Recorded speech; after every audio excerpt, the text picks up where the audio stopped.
adolescence and the effectiveness for students struggling to cope with their symptoms and how they can positively impact their mental and physical health. In this next very slide, I will show you 4 big-name athletes in each respectable sport. Michael Phelps, 28 gold medalists in the Olympics. Simone Biles, 19 medalists in the Olympics. Kevin Garnett, 2008 NBA champs, and one of the best power forwards of all time. And Noah Lyles, a 200-meter dash world champion, 3-time 200-meter world dash. All these world-class athletes have one thing in common. They are all diagnosed with ADHD. And so, for my personal connection, I have been struggling with ADHD every day. It has made me struggle in school, sports, and in just social interactions daily. It has interested me to play sports like basketball and football, and just to regulate my daily physical exercise such as running and lifting weights, which has decreased my symptoms and made me a more efficient student in school. Now, you might be wondering, what is ADHD? ADHD, or attention hyperactivity disorder, attention deficit hyperactivity disorder, comes from the description of Holman Lee, says that it is a chronic condition that frequently causes certain problems such as inattention, impulsivity, and restlessness, and difficulty focusing,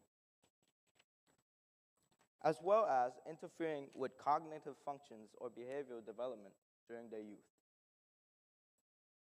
Another statistic from Holman Lee says that, and other many sources, has agreed upon that 3 to 7% of the population in the US is diagnosed with ADHD.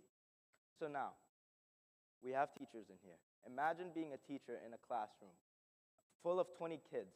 Most likely, 2 to 3 of those kids are diagnosed with ADHD, and even more are undiagnosed but have some sort of ADHD. And so, the diagnosis percentage of ADHD is predominantly higher in males than in females. That is why we can see boys being more impulsive than in girls. A statistics from Jennifer Worth says that between the age of 12 to 17, an estimate 3.3 million teenagers has been diagnosed with ADHD in the United States of the year of 2023. This is why ADHD symptoms should be coped as early as possible, and adolescents should be either medicated or participate in a sport or have a hobby or a passion that they can rely on when they are feeling those symptoms. William Harvey describes that ADHD is a problem of doing what one knows rather than knowing what to do. The most common types of symptoms can be seen as restlessness, being out of control, difficulty focusing, as well as difficulty attending school or behaving in school, excessive exhaustion, and the urge to sleep more in school or in the day or in class, getting more irritated easily, feeling different and being an outcast from others, and having less confidence in overall health, being more energetic when the hyperactivity comes up, and the ability to change strategies quickly, and difficulty in maintaining social interactions and social relationships. Indications of symptoms of ADHD in the classroom can be defined as excessive fidgeting, tapping, talkativeness,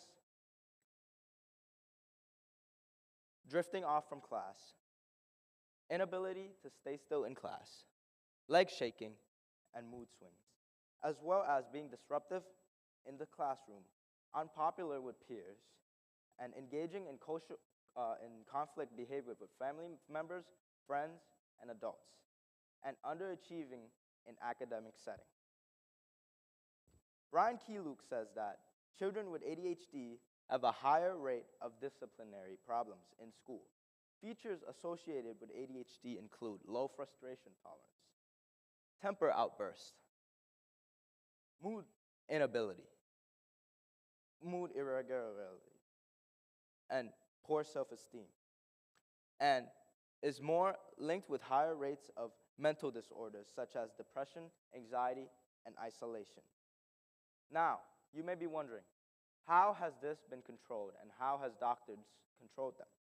Doctors has controlled them by medicating students such as Adderall, Ritalin, or Vyvanse, which contains stimulants like amphetamine, methylphenidate, which allows them to feel self-regulation and to stay on task and focus. These medications are mainly considered for teens with ADHD struggling with school and allow them to function more cognitively.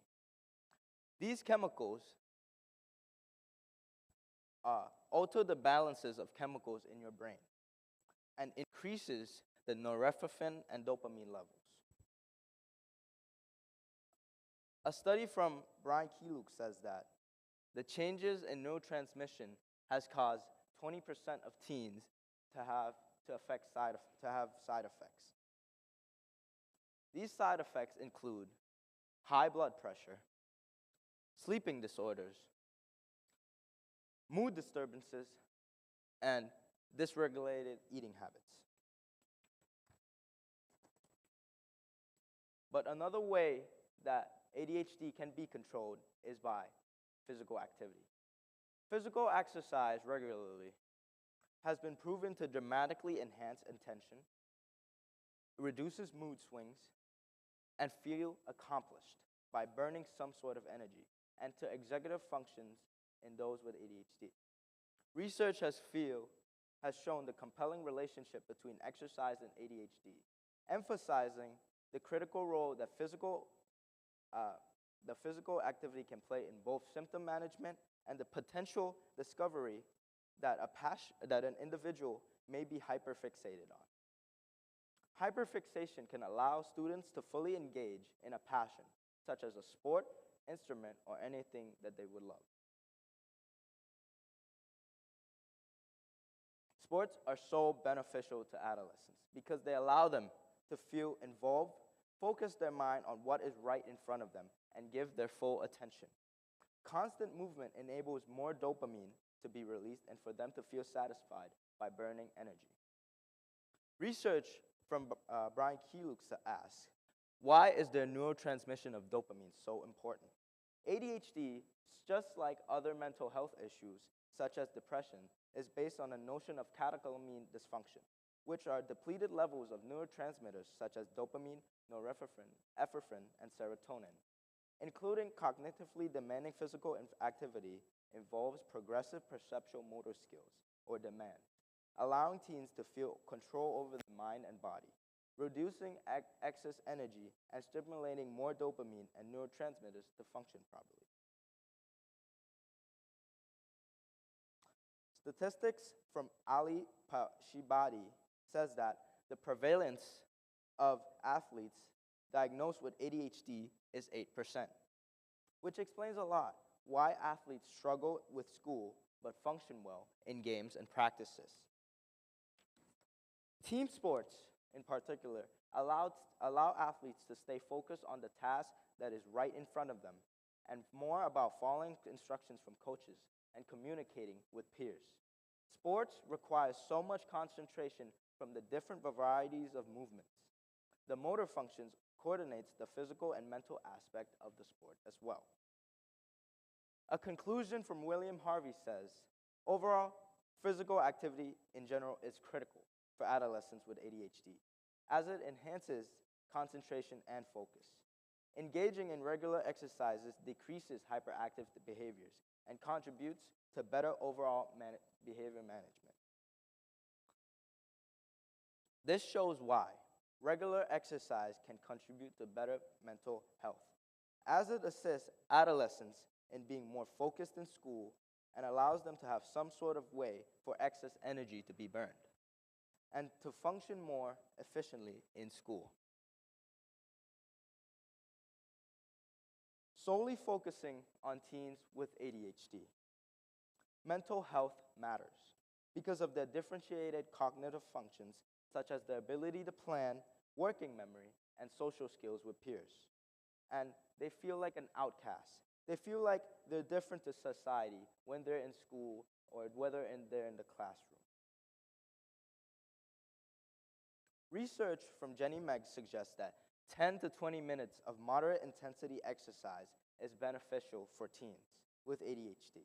The findings also suggest that 60 to 80 minutes of repeated exercise daily may also be helpful, particularly in the domain of selective attention. This period is critical as it might compensate for the dysregulated catecholamine levels in ADHD and thereby improve cognitive and behavioral functions. Now you may be wondering, what have I done? What have I done for my capstone? Well, I have created Focus and Flow. Focus and Flow, which I am so passionate about, and to bring to students with ADHD or having a time to just struggle in class, is a dedicated area in the field house to allow students to move, regain attention, get their heart rates back up, and burn excess energy, to engage more efficiently in schoolwork and feel comfortable throughout the day. I am advocating for this because of my personal connection with it and my personal experience, and because students need exercise, and research says that it is critical for them to function well in school. From with the assistance of Ms. Higgs, who is the head fieldhouse director, Ms. Yuri, who is the health department chair, and Ms. Gary, who is the director of health and services, we are looking forward to promote this opportunity for any student struggling. They have helped me gain access to materials that will regulate the level of activeness in our student body's physical and mental health. For anyone struggling to cope with the ADHD symptoms during the day, needing a chance to just move or train the mind differently, ball sports, bands, jump ropes, and attention-focusing games and puzzles, which are backed up by research that are proven to help cope with ADHD, and small note cards in each drawer with different exercises and the effectiveness of each one of them. This will target those who need to regain focus and attention in class. Inheriting regular exercise, such as running, walking, or participating in a sport, should be implemented in everyone's daily lives, especially those with ADHD, as it improves their mind and can positively affect school performance and daily social interactions with peers. What am I hoping to see from this outcome? Is to have kids who are struggling to stay still or are being disruptive in class take advantage of this to be more efficient in school. I am advocating for students to regulate their daily physical exercise or to participate in a sport for more exposure and passion for exercise. A statistic from a research from Amartya Bagchi says that children with ADHD need sports or physical exercise to have some level of control. And selective attention with sports can benefit their mental and physical health. The symptom of hyperfixation in ADHD allows them to be obsessed with a passion. For example, Michael Phelps, he could not sit through a class without fidgeting or tapping, but he could easily swim up to 3 hours at the pool after school. This allowed him to feel good mentally and physically and practice many more hours and get the reps in, which made him that elite level athlete that he is today. Thank you, and sources will be available upon request at my email at jmatha.kosantapong@student.stjacademy.org. Thank you.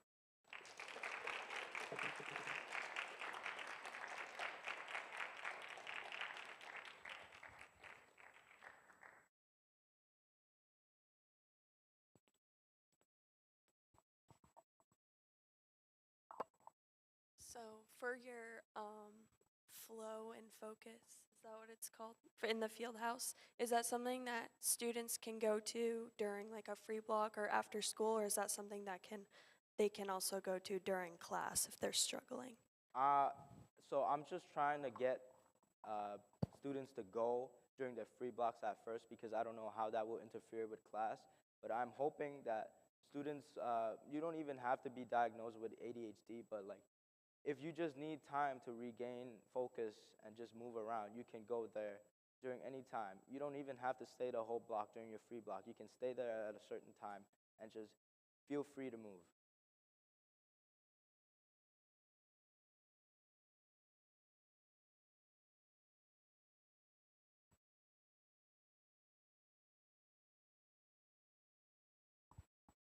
What could cause ADHD to develop? Can you repeat that, please? What could cause ADHD to develop? And is there any correlation between the development of ADHD and the use of technology?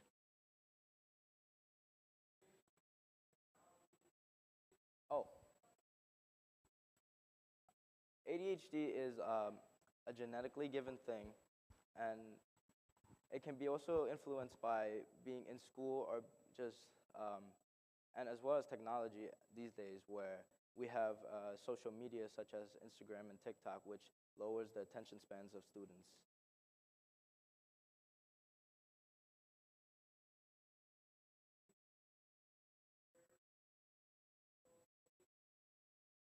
So, so in the field house, we have the Chris's office. We all know where Chris's office is, right? That door, you go in that door, is at the right of there, and that's where all the material and all the sports you can be, and that's my space. So you can anybody can go there and do what you need to do. Yeah.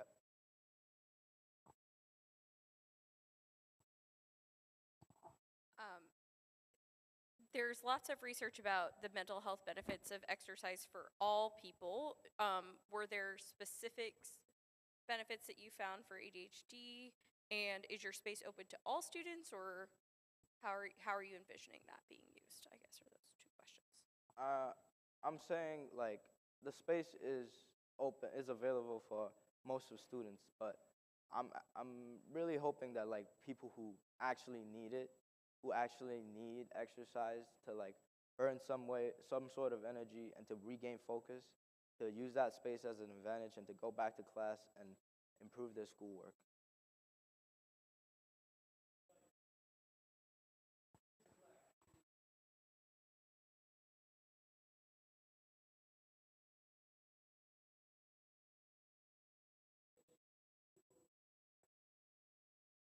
Yeah. So I think I talked about it in one of the slides where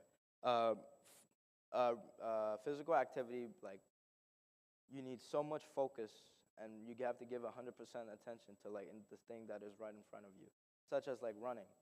You're focusing on each step that you're taking, just like playing basketball. You're focused on the different movements you're gonna be taking, and then so that's where it comes in where physical exercise is so linked to focus because you're not thinking about anything else. You're not doing anything else. You're doing the task that is right in front of you. Yes, Britton. What's your opinion on mitigating the effects of ADHD between using medications or physical activity? What are the drawbacks or potential benefits of using either or? Of what? What are the potential drawbacks or benefits from using medication versus physical activity or vice versa? So I would say that medication, from what I've experienced, that I've never had medication before because it's not a thing in Thailand. So so I've always been playing sports my whole life, and that I realized that I have ADHD, and that I've just been using sports to cope with everything, and that I've seen from other people who have used medication, and that I've seen some dramatic side effects, like what I've said before, like dysregulated eating disorders, where people tend to not eat enough when they're medicated, and to have brain fogs and all that.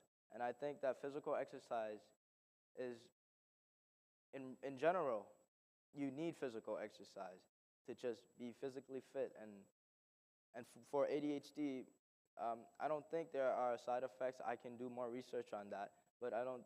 As of right now, I don't think that physical exercise um, has any side effects, except if you have medical conditions such as asthma or breathing problems.